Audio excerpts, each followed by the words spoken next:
Владимир Парфенович, пожалуйста.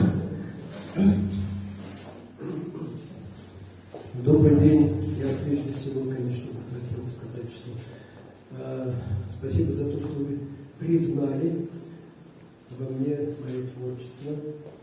Вот.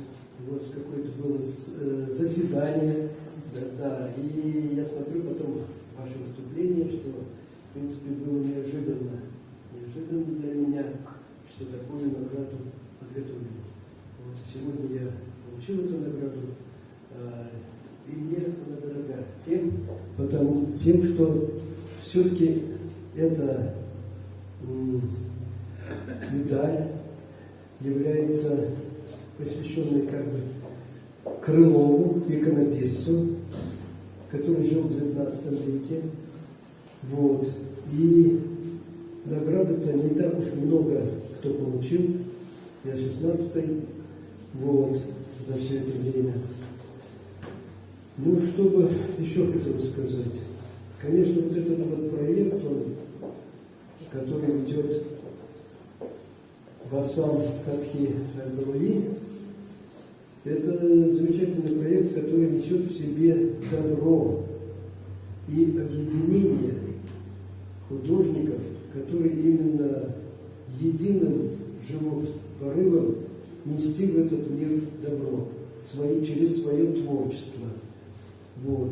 Я-то помню еще года 3 назад, когда начинал доктор Басам работать над этим проектом, он мне еще рассказывал, что до него во Франции занимался тоже такими выставками, тоже палестинскими.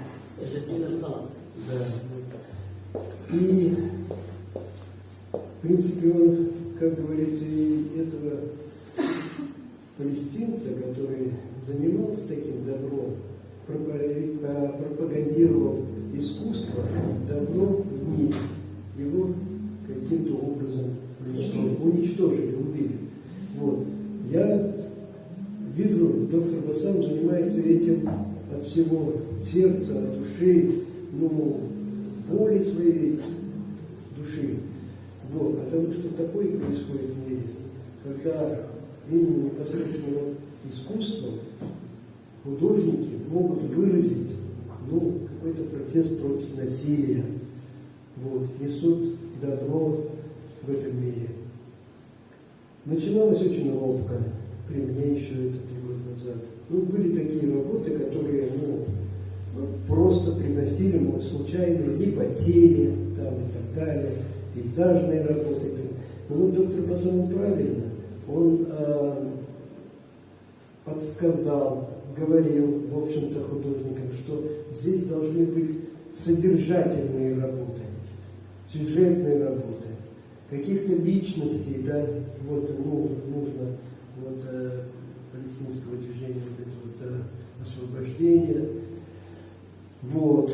Я тоже доктором Басамом знаком с 2001 года. Вот. Мы с тех пор дружим. Вот. Я вижу в нем доброту и похожие наши характеры. Вот. Я в своем деле занимаюсь, так сказать, монументальным искусством, скульптурой, во многих городах России. Вот. А доктор Басам этот проект, он по городам России и за рубежом проводил эти выставки. Объединил художников как российских, так же и арабских и палестинских художников под одним направлением, что ли, делать добро. Через свое искусство пропагандировать добро в этом мире.